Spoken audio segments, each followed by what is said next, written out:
네, 오늘 함께 보실 본문은 창세기 42장 18절에서 마지막 절까지입니다. 오늘 본문의 이제 핵심 인물이라고 한다면, 핵심 이름을 뽑는다면은 베냐민을 뽑을 수 있을 것 같습니다. 이 베냐민은요, 직접 등장하는 장면은 거의 없습니다.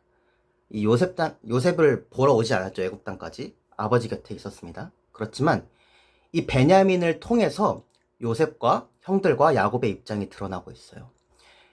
이제 요셉에게 베냐민은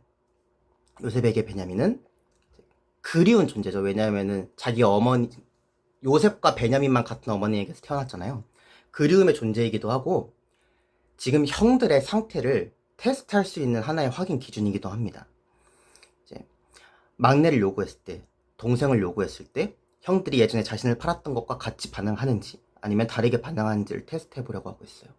그리고 형들은 그 베냐민을 데려오라는 이야기를 듣자마자 바로 요셉을 떠올리게 됩니다.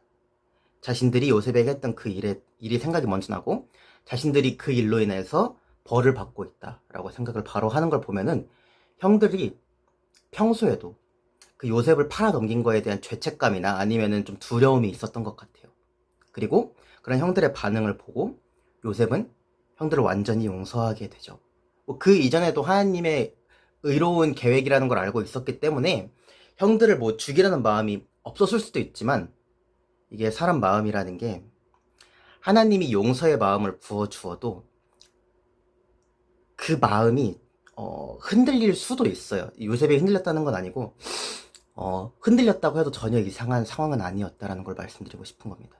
어쨌든 요셉과 형 사이에는 지금 갈등 해결의 기류가 흐르고 있죠. 베냐민을 통해서, 그러니까 베냐민이라는 소재에 가깝죠. 소재를 통해서 그런 기류가 흐르고 있습니다.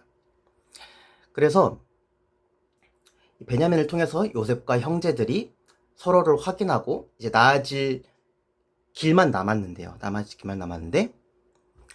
한 가지 더 지금 이 가족 가운데 문제가 있어요. 한 인물이 더 해결이 되어야 이 가족이 완전하게 해결이 됩니다. 누구냐면은 바로 야곱입니다. 사실 어쨌든 형제가 요셉을 팔아 넘긴 거는 형제들의 잘못이죠. 그거는 분명 그 책임은 저희가 부정할 수가 없습니다. 그렇지만 조금 더 근원적으로 거슬러 올라가면은 신기록 목사님께서 계속 언급하셨듯이 이 사태의 근본적인 원인은 야곱에게 있습니다. 야곱의 편애가 있었고요. 그리고 야곱이 가진 그 문제 해결책이라는 게 굉장히 인간적인 방법들이었잖아요. 오늘 베냐민을 대하는 모습을 통해서도 그 인간적인 것들이 드러나는데요. 야곱이 베냐민을 보내려고 하나요? 보내려고 하지 않습니다. 아직도 예전 그 요셉이 팔렸을 때 그 자리에 멈춰있는 사람이 야곱이에요. 요셉을 잃은 뒤에 이제 야곱의 그 사랑하는 마음, 편애는 베냐민에게로 지금 옮겨져 있습니다. 그래서 왜냐하면 이제 베냐민이 자신이 제일 사랑했던 라헬의 아들이기 때문이겠죠. 요셉과 베냐민과 같은 맥락입니다. 그래서 이제 베냐민을 데려가야 된다고 형제들이 얘기를 하자 요셉이 이렇게 말하잖아요. 요셉이 없어지더니 시므온도 없어지고 이제 베냐민마저도 데려가려 하는구나 라고 이야기를 하는데, 굉장히 슬픈 말이죠. 굉장히 슬픈 말인데 동시에 야곱이 가지고 있는 아들에 대한 인식을 드러내는 말이기도 합니다. 야곱에게는 사실 다른 아들들이 굉장히 많아요. 요셉과 베냐민만 있는 게 아니에요. 그쵸? 시므온도 얘기를 했지만 지금 야곱 앞에 있는 사람이 지금 르우벤도 있고요, 유다도 있고 다른 아들도 다 있는데 야곱은 자기가 모든 아들을 잃은 사람처럼 지금 행동을 하고 있어요. 요셉을 잃은 뒤에도 똑같은 방식으로 베냐민을 대하고 있다는 걸 우리가 알 수 있죠. 그래서 이 베냐민은 요셉과 형들뿐만 아니라 야곱의 마음을 드러내는 데에도 굉장히 핵심적인 역할을 하고 있습니다. 그래서 이 야곱은 베냐민을 붙잡음으로써 지키고 싶어 해요. 왜냐하면은 야곱의 입장에서 요셉은 이미 죽은 사람이기 때문에 베냐민마저 잃으면 그는 모든 걸 잃은 사람, 실패한 인생이 되어버리기 때문입니다. 그렇지만 이 성경을 지금 따라가고 있는 우리는 알고 있죠.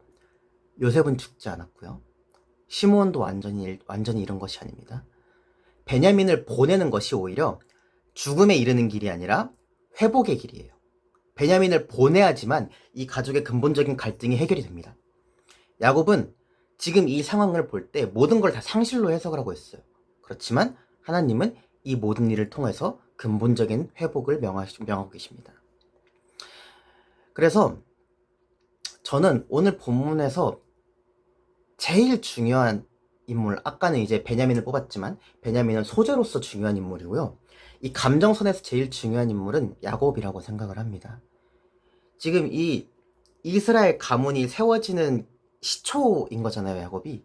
근데 이 가문이 하나님의 백성다운 가문이 되기 위해서는 결국은 야곱을 시작으로 시작된 문제가 야곱을 끝으로 해결이 돼야지 이제 이 이스라엘은 진정으로 하나님의 백성이 되는 그 기반을 다질 수가 있게 되는 것입니다. 하나님이 이 야곱을 치유하시는 방식, 이 야곱의 집안을 치유하시는 방식이 하나님의 일하시는 방식을 되게 많이 드러내는 것 같아요. 하나님이 때로 우리에게 있어서는 안 될 것만 같은 일들을 벌어지게 하십니다. 누가 봐도 상실이고 누가 봐도 너무나 괴로운 일이고, 이 일을 통해서 도대체 어떤 기쁨이 회복될 수 있으며 이 일을 통해서 어떻게 하나님의 그 선하신 뜻이 드러날 수 있는지 헷갈리는 일들이 우리에게 발생을 할 때가 있어요. 그렇지만 하나님은 그 일을 통해서